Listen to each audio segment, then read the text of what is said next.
Jake was driving late at night along an empty stretch of highway through barren desert. His car began sputtering and steaming, so he pulled over to the side of the road next to a sign that read, Black Rock, 1 mile. Without cell phone signal, Jake had no choice but to walk to the nearby town to get help. He grabbed a flashlight from his glove box and set off down the pitch-black road, the moon illuminating the desert's rocky, arid landscape. As Jake made his way forward, a spine-chilling howl echoed in the distance. Wolves, he thought with a shudder. Just keep moving. Jake quickened his pace, his flashlight beam bobbing ahead through the darkness. Suddenly, Jake sensed movement coming from behind a large boulder up ahead. He froze, clutching his flashlight like a weapon as a figure stepped out into the road. It was a pale, ghostly-looking teenage girl, staring at Jake silently with sunken eyes. Are you okay? Jake stammered, unnerved by her gaunt appearance. The girl just kept staring, not uttering a word. Jake skirted around her uneasily and kept walking, feeling her hollow gaze following him. Finally, Jake arrived at the outskirts of Black Rock. But something was off. There were no lights anywhere.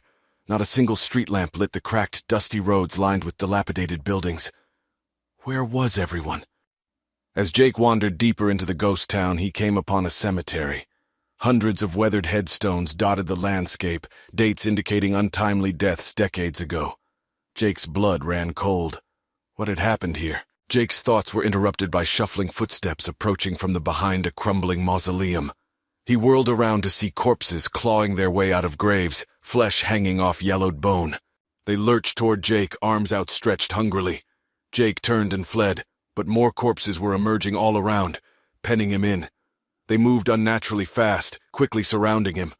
Jake dropped the flashlight and cowered, awaiting icy hands ripping into his flesh. But the zombies halted, parting to allow someone through. It was a tall man in an undertaker's coat and top hat. "We've been waiting for fresh meat," the undertaker hissed through rotted teeth. He lunged at Jake. Then Jake sat up in bed, heart pounding. It was just a nightmare. Jake exhaled sharply, calming his nerves. As he turned on the light, Jake noticed the bedroom window was open, letting in an unearthly cold draft. That's odd, he thought. He never left it open. Jake shivered and went to close it, but when he approached the window, Jake froze. Down on the dark street below stared the ghostly teenage girl from his dream, flickering under the streetlights. Jake blinked hard, but the phantom remained. Panicked, Jake slammed the window shut and whipped the curtains closed. Just sleep deprivation, he told himself. But as he crawled back into bed, Jake realized even with the window closed, the room was growing colder.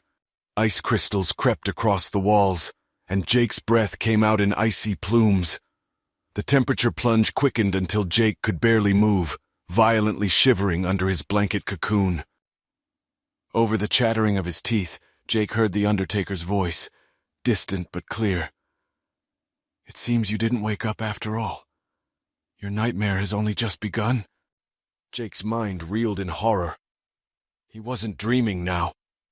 This was real. He forced himself out of bed, barely able to stumble through the icy room to the door. He had to escape. But the door was sealed shut, frozen to its frame. Jake clawed desperately at the ice encasing the knob, but it was rock solid. Trapped, Jake slumped against the door as the room darkened around him. Through the inky blackness, Jake saw shambling shapes emerging through the walls, the zombie corpses from the graveyard, with the undertaker at the fore. They surrounded Jake, reaching for him hungrily. A scream tore from Jake's throat as the zombies fell upon him. Their skeletal hands grasped and tore, relentless in their feast. Soon Jake's screams fell silent, leaving just the sound of the zombies feasting to echo through the endless night.